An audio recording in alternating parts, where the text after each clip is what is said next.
Okay, Telugu view పాయింట్కి తిరిగి స్వాగతం. దేశమంతా ఆర్థిక పురోగతి కనపడుతున్నా బీహార్లో మాత్రం మందకుడిగానే సాగుతా ఉంది. ఇప్పటికీ అతి పేద రాష్ట్రంగా మిగిలిన రాష్ట్రం ఏదైనా ఉందంటే అది బీహార్ ఒక్కటే. యూపీ కూడా ఒకనాడు అదే పరిస్థితి. ఇవాళ యోగి వచ్చిన తర్వాత ఖచ్చితంగా ఆర్థికంగా అంగలేస్తూ ముందుకెళ్తాం. మరి ఎందుకు ఇది బీహార్కి పరిస్థితి? నితీష్ కుమార్ ఎప్పటి నుంచో పవర్లో ఉన్నాడు. ఆయనే మరి ఆయన బాధ్యులుగా చూసుకోవాలి మనం. ఓకే, ఒకనాడు నిజంగా అసలు జంగిల్ రాజు, లాల్ ఎస్టేట్ అనుకున్నటువంటి చోట, మాఫియా అనేది రాజ్యం వెళ్ళినటువంటి చోట చట్టానికి గౌరవం తీసుకొచ్చాడు. సుశాసన్ బాబుగా పేరు వచ్చింది ఆయనకి. కుటుంబ వారసత్వాన్ని పోషించలేదు. అవినీతి పరుడు, వ్యక్తిగతంగా అవినీతి పరుడని ఎక్కడా ఆయన ఎవరు ఇంతవరకు విమర్శించలేదు. ఇవన్నీ బాగానే ఉన్నాయి. కాకపోతే పదవి కోసం పల్తూరామ్గా ఎన్నోసార్లు మారాడు. అది కూడా మనందరికి తెలిసిందే. అయినా పర్వాలేదు. ఒకవేళ పదవి ఉండి అభివృద్ధి అయితే పర్వాలేదు. కానీ ఎక్కడేసిన గొంగలి అక్కడలాగానే ఉంది ఆ బీహార్. అన్ని పెరుగుతున్న అన్ని రాష్ట్రాలు, అక్కడ మాత్రం పెరగట్లేదు. దేశం మొత్తం మీద బెగ్గింగ్ బౌల్ ఉన్నటువంటి రాష్ట్రం ఏదన్నా ఉందంటే అది బీహార్ ఒక్కటే. మరి దీనికి ప్రత్యామ్నాయం లేదా? మోక్షం లేదా? మరి నితీష్ కుమార్ పరిస్థితి అట్లా ఉంటే ఎవరు దానికి ప్రత్యామ్నాయం ఇప్పటికుంది? ఆర్జేడీ ఎలా ఉంది? రాష్ట్రీయ జనతాదళ్ లల్లూ ప్రసాద్ యాదవ్ ప్లేస్లో తేజస్వి యాదవ్ని తీసుకొచ్చి పెట్టారు. ఈయన 9th ఫెయిల్డ్. ఆయనకి మరి అవకాశాలు ఉన్నాయి. అవకాశం లేకుండా చదువుకునేటే వీ కెన్ అండర్స్టాండ్. అవకాశం ఉండి కూడా చదువుకోకుండా ఉన్న వ్యక్తుల్ని ఏమనాలి? రాజకీయ ఫ్యామిలీ, ముఖ్యమంత్రులు, తండ్రి తల్లి ముఖ్యమంత్రి అయి కూడా మరి చదువుకోని వ్యక్తి ఆయనేమి ఆ వారసత్వానికి దూరంగా లేడు. ఎందుకంటే లల్లూ ప్రసాద్ యాదవ్ అని తిరిగి తెచ్చుకోవటం అంటే అంతకన్నా దౌర్భాగ్యం బీహార్కి ఇంకోటి లేదు.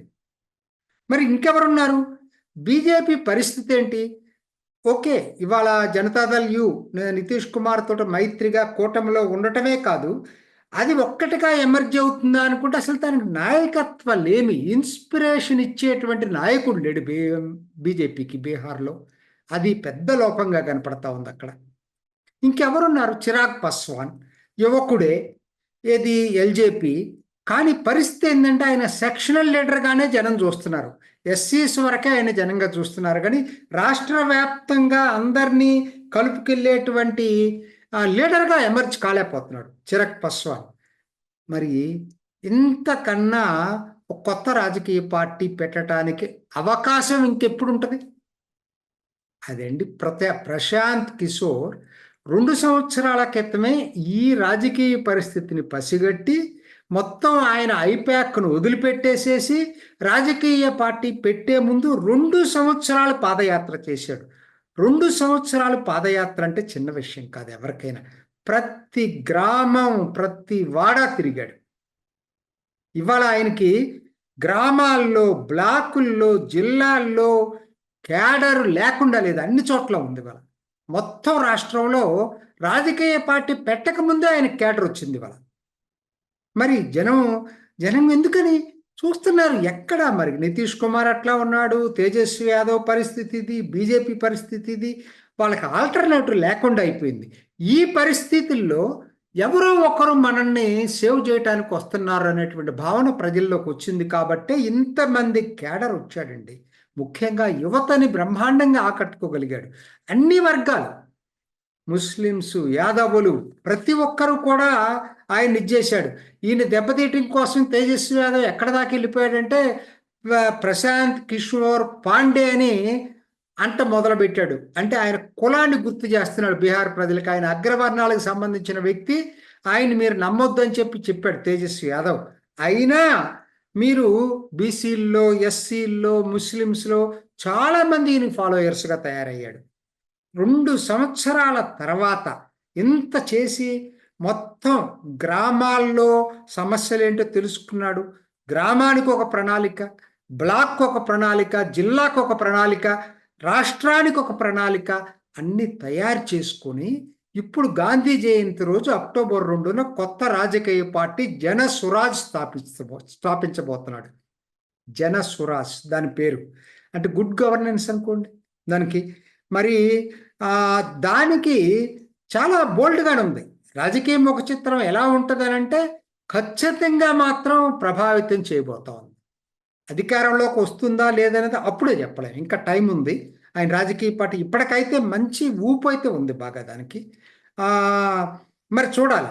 డెసిషన్స్ కొన్ని బోల్డ్గా ఉంటున్నాయి. అంతకుముందే నేను 2-3 వీడియోలు చేశాను కాబట్టి అవన్నీ మళ్ళీ చెప్పను. కానీ కొత్తది ఏంటంటే ఒకటి ఆయన ధైర్యంగా చెప్తుంది ఏంటంటే వచ్చిన కొన్ని గంటల్లోనే నేను మద్యపాన నిషేధాన్ని ఎత్తివేస్తాను, ఆడవాళ్ళు ఓటేసినా వేయకపోయినా ఇది మాత్రం నేను జరిపి తీరుతాను చెప్పాడు. ఆయన ఓపెన్గా చెప్పాడు ధైర్యంగా. ఎందుకనంటే ఇవాళ మీరేమనుకుంటున్నారు, తాగేసి ఇంటికి వస్తున్నారు మొగుళ్ళు అని అనుకుంటున్నారు కదా. అసలు తాగి ఇంటికి రావట్లా, ఇప్పుడు జైల్లోకి వెళ్తున్నారు వీళ్ళు. ఆ ఇల్లిసిట్ లిక్కర్ దాకా చనిపోతున్నారు. అది ఆయన చెప్పేది. రెండోది, రాష్ట్రం అధ్వాన పరిస్థితిలోకి వెళ్ళిపోయింది. ఇంత పేదరికంలో ఉన్న రాష్ట్రంలో ఒకవైపు ఏమో లిక్కర్ దొరకట్లేదా అంటే దొరుకుతుంది, విచ్చలవిడిగా దొరుకుతుంది. మరి దాన్ని ఆపలేకపోతున్నారు, కేసులు పెడతారు. కేసులు పెడితే ఏమవుతుందండి, 8.5 లక్షల కేసులు బుక్ చేశారట.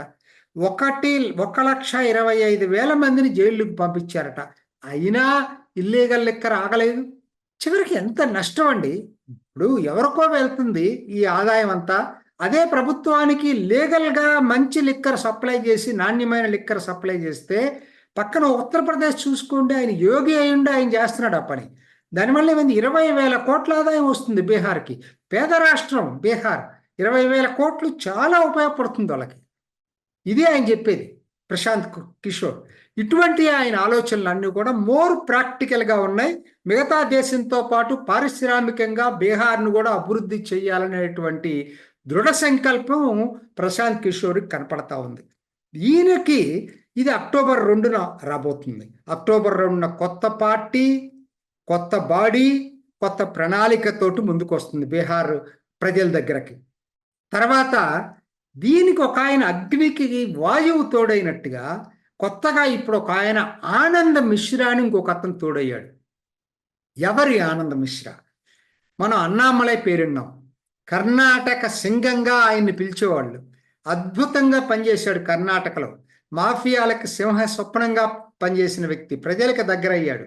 అట్లానే అస్సాంలో సూపరింటెండెంట్ ఆఫ్ పోలీసుగా చేసినటువంటి ఈ ఆనంద్ మిశ్రా అనే వ్యక్తికి కూడా అదే పేరు వచ్చింది, అస్సాం సింగం అనే పేరు వచ్చింది.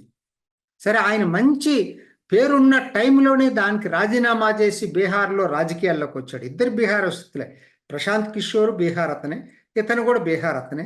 ఇతను మొదట్లో బీజేపీలో చేరాడు.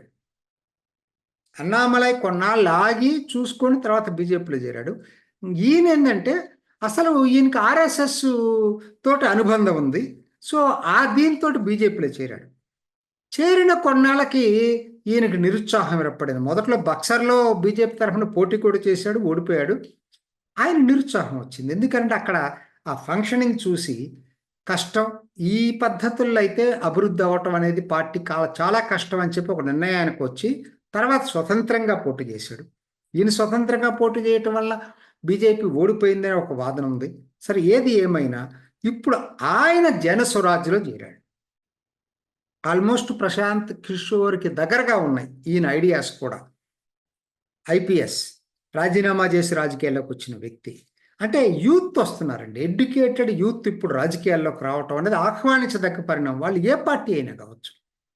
వాళ్ళకి ఒకవైపు వాళ్ళకి క్లీన్ రికార్డు ఉండి, తర్వాత ఎడ్యుకేట్ అయ్యుండి, వాళ్ళు ఏదో చేయాలని తప్పన ఉన్న వాళ్ళు, ఎడ్యుకేటెడ్ పీపుల్ రావటం అనేది మాత్రం, యూత్ రావటం అనేది మాత్రం పార్టీలకు అతీతంగా వాళ్ళని మనం ఆహ్వానించాల్సిన అవసరం ఉంది.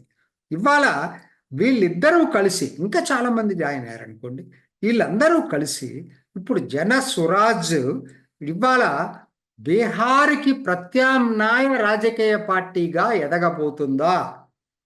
ఇది అందరి మనసులను తొలుస్తున్నటువంటి ప్రశ్న. కొద్ది రోజులు పోతే గనక తెలియదు. ఇప్పటికున్నటువంటి అంచనాల ప్రకారంగా నాకున్నటువంటి అభిప్రాయం అయితే మాత్రం ఖచ్చితంగా మాత్రం ఇది అధికారంలోకి వచ్చే అవకాశం ఉంది. అధికారంలోకి లేకపోయినా బీహార్ రాజకీయాల్ని శాసించే స్థాయికి మాత్రం ఎదుగుతుందని చెప్పి గట్టిగా నమ్ముతున్నాను. ఇది ఈనాటి ఓకే తెలుగు వ్యూ పాయింట్. మరొక ఎపిసోడ్లో మళ్ళీ కలుసుకుందాం. నమస్తే. మీ అభిప్రాయాన్ని కూడా కామెంట్ బాక్స్లో తెలియజేస్తూ ఇలాంటి ఇంట్రెస్టింగ్ అప్డేట్స్ కోసం మా ఛానల్ని సబ్స్క్రైబ్ చేసుకోండి.